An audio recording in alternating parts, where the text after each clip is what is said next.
Baspa supremo Mayawati अब अपनी party को नई जान देने की कोशिश कर रही हैं। पार्टी में नई जान फूंकने की वो तैयारी कर रही हैं।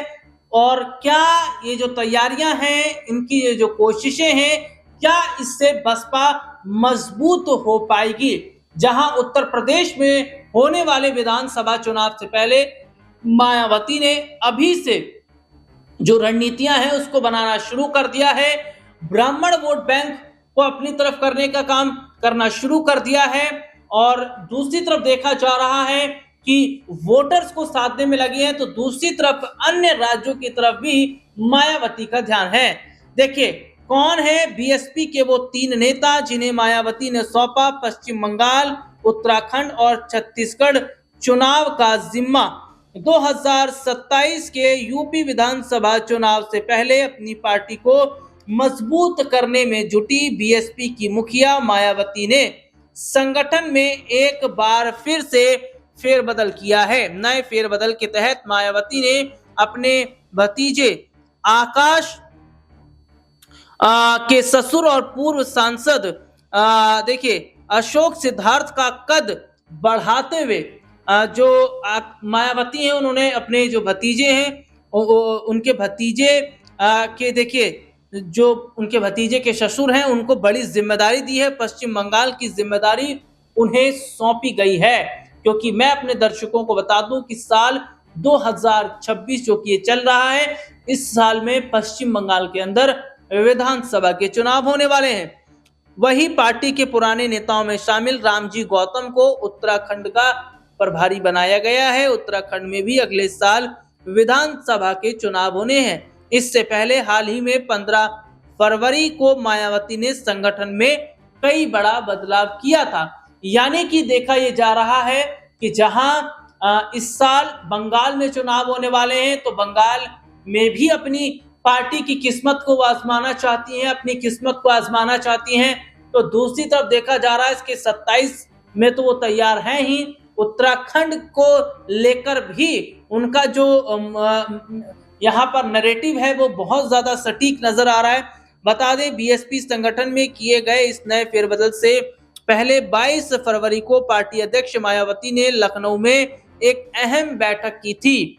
सूत्रों के मुताबिक बैठक के दौरान पार्टी के कुछ सीनियर नेताओं और मायावती के बीच में नाराजगी जरूर नजर आई है। हालांकि इसके ठीक 2 दिन बाद 24 फरवरी को संगठन में बदलाव किए गए। देखिए सबसे बड़ी बात है, उत्तर प्रदेश के साथ साथ अगले साल यानी 2027 में उत्तराखंड में भी विधानसभा के चुनाव होने हैं। तो देखिए जो तस्वीर इस वक्त की दिखाई दे रही है कि मायावती अब उत्तर प्रदेश से उठना चाह रही है। मायावती ये चाह रही है कि उनकी पार्टी जो अभी तक उत्तर प्रदेश तक सीमित रही ना, उसको विस्तार दिया जाए। क्या राष्ट्रीय पार्टी की तरफ मायावती का फोकस है?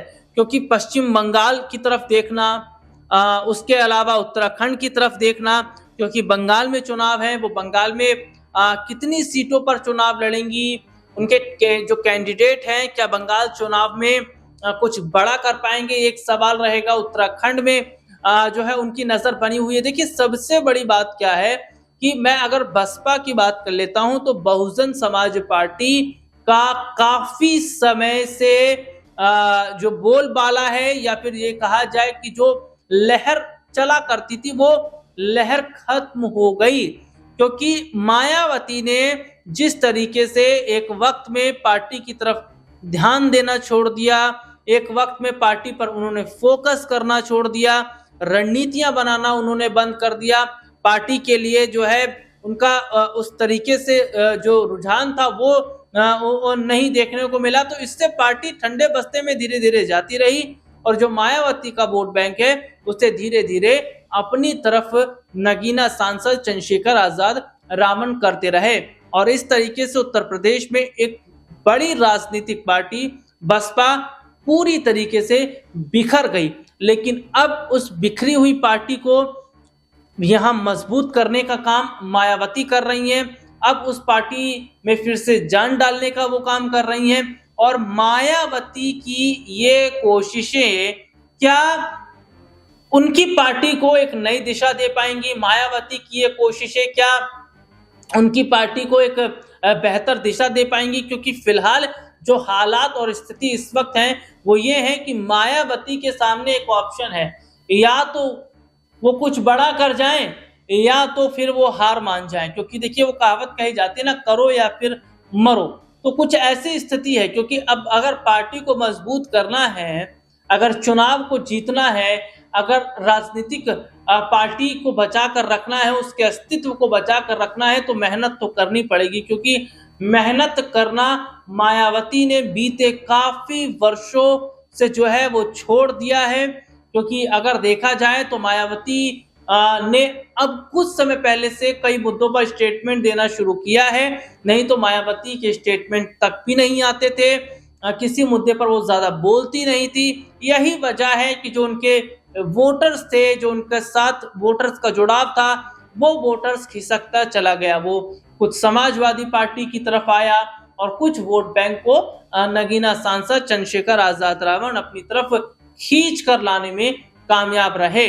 तो मायावती का ये रुख देखकर उनके करीबी, उनके जो वोटर्स हैं, वो लगातार उनसे दूरी बनाते चले गए।